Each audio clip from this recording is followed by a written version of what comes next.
ये कैसे हो सकता है? ये नहीं हो सकता।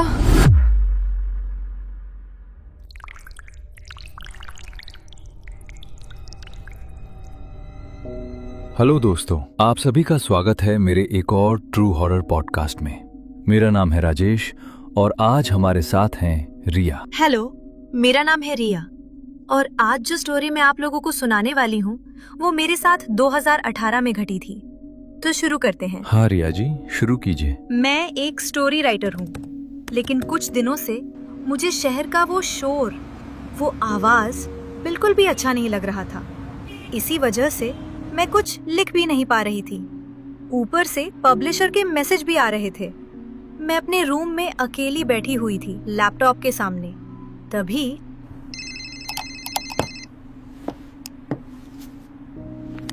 हेलो रिया, कैसी है तू? कुछ भी ठीक नहीं चल रहा प्रिया। क्या करूं, कुछ समझ नहीं आ रहा। क्या हुआ है तुझे? शहर का शोर अब बिल्कुल अच्छा नहीं लग रहा। मैं कुछ लिख भी नहीं पा रही हूँ और ऊपर से पब्लिशर भी बोल रही है कि जल्दी सबमिशन करना है। एक काम करना, क्या? मेरे गांव वाले घर में घूम आ, कुछ दिन खाली पड़ा है। वहाँ तुझे कोई डिस्टरबेंस भी नहीं होगा। मैं कल तेरे पास चाबी भिजवा दूंगा। आम का पेड़ है, खेत है, लाइट भी है, इंटरनेट भी है। प्रिया जा सीधा, मुझे ज्यादा कन्विंस मत करा। राजेश, मैंने हाँ बोल दिया, लेकिन मुझे नहीं पता था कि ये हाँ बोलना मेरी जिंदगी बदल देगा।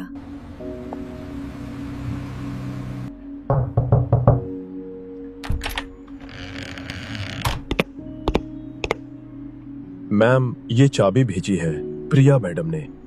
मैंने गार्ड से चाबी ले ली और शाम को गांव जाने के लिए निकल गई। प्रिया के घर पहुंचते पहुंचते रात के 8 बज चुके थे और सफर की थकान की वजह से मैंने जल्दी जल्दी बिस्तर ठीक किया और सो गई। राजेश, और एक बात, जब मैं उस गांव में पहुंची तो वहां ज्यादा घर दिखाई नहीं दे रहे थे। मैंने सोचा रात हो चुकी है, इसलिए शायद मुझे सारे घर दिखाई नहीं दे रहे हैं। रात को अचानक मेरी नींद खुल गई। कोई वजह नहीं थी। मैंने घड़ी देखी, 1 बजे बज रहे थे। यहाँ लेटे लेटे क्या होगा? थोड़ी बाहर की हवा खा लेता हूँ, माइंड भी फ्रेश हो जाएगा। फिर बैठकर स्टोरी लिखूंगा, तब तक नींद भी आ जाएगी। मैंने खुद से ये कहा और जाकर घर की खिड़की खोल दी। खिड़की खोलते ही मैंने जो देखा उसे देखकर मेरी सांस रुक गई। एक औरत खड़ी थी मेरे सामने वाली खिड़की पर। लाल साड़ी, घेरा हुआ दुपट्टा, सब कुछ लाल। इतना लाल कि रात के अंधेरे में भी उसका रंग साफ दिखाई दे रहा था। और उसकी मांग भरी हुई थी, इतनी गहरी, इतनी भारी कि रात के अंधेरे में भी चमक रही थी। और वो नीचे की तरफ देख रही थी, जैसे किसी का इंतजार कर रही हो घंटों से। शायद नई नई शादी हुई है, अभी अभी बारात आई होगी। दुल्हन को शायद बाहर की हवा अच्छी लग रही है, इसलिए खिड़की के पास आई होगी। राजेश, तभी एक ख्याल आया जो दिल में कहीं अटक सा गया। अगर अभी अभी बारात आई हो तो घर में कोई शोर क्यों नहीं है? शादी के घर में बातें, बर्तन की आवाज, बाराती, कुछ तो होता है। रात के 1 बजे भी कोई तो जागता है, पर ये घर इतना खामोश क्यों है? शायद बारात आते आते सब लोग थक गए होंगे, इसलिए सो गए होंगे। दुल्हन को शायद नींद नहीं आ रही, इसलिए हवा लेने खिड़की के पास आई है। मैंने खुद को ये समझाया और खिड़की बंद करके सोने चला गया। राजेश, पर वो औरत, उसने एक बार भी ऊपर नहीं देखा, एक बार भी हिली नहीं।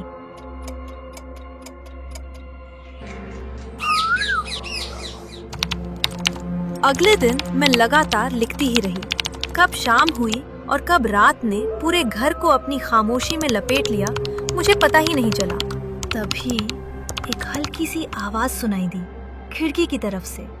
मैंने घड़ी देखी, रात के 1 बज रहे थे। दिल में एक अजीब सी बेचैनी के साथ मैं धीरे धीरे खिड़की की तरफ बढ़ी। और जैसे ही मैंने खिड़की खोली, जो मैंने देखा उसने मेरे पैरों तले जमीन खींच ली। वही औरत, वही लाल दुल्हन का जोड़ा, और बिल्कुल वैसे ही उसकी मांग भरी हुई थी और वो बस नीचे ही देख रही थी। मैंने हिम्मत जुटाई, लेकिन गला सूख रहा था। फिर भी मैंने धीमी आवाज में पूछ ही लिया, दीदी, मैंने आपको कल भी इसी जोड़े में देखा था और आज भी। क्या आपको दुल्हन बनकर रहना पसंद है? मेरे इतना कहने की देर थी, उस औरत ने धीरे से अपनी नजर उठाई, सीधा मेरी आंखों में देखा और अगले ही पल उसने मेरे मुंह पर जोर से खिड़की बंद कर दी।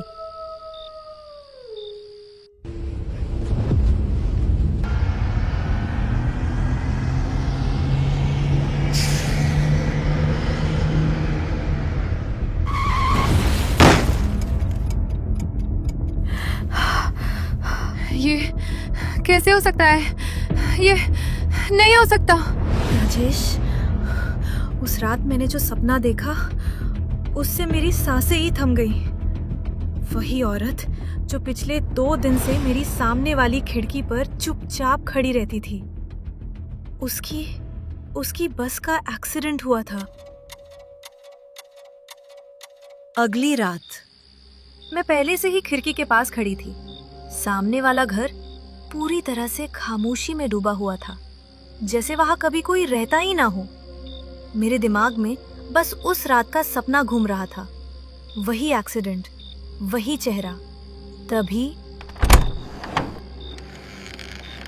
उस औरत ने खिड़की खोली और आज भी वो उसी लाल दुल्हन के जोड़े में थी। दीदी, कल के लिए सॉरी। मैंने सोचा था कल मेरा दूल्हा आ गया होगा, इसीलिए मैंने जल्दी से खिड़की बंद कर दी, पर कल भी वो नहीं आया। मैं रात भर इंतज़ार करती रही। उसने कहा था वो रात को आएगा मुझसे शादी करने। उसने तुमसे कब कहा था? वही रात, जिस रात हम दोनों शादी करने जा रहे थे। रिया दीदी। राजेश, उसने मेरा नाम लिया, मेरा नाम, लेकिन मैंने तो उसे कभी अपना नाम बताया ही नहीं था। आपको मेरा नाम कैसे? मैं तो आपसे पहले कभी मिली भी नहीं। कैसे नहीं मिली? उस रात तुम मेरे बगल वाली सीट पर बैठी थी, याद है? तुमने हमें देखा था और मुस्कुराकर कहा था, हाय, मेरा नाम रिया है। तुम लोग शादी करने जा रहे हो?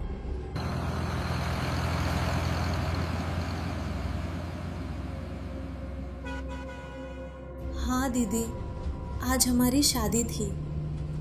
हम दोनों काफी समय से इस दिन का इंतजार कर रहे थे।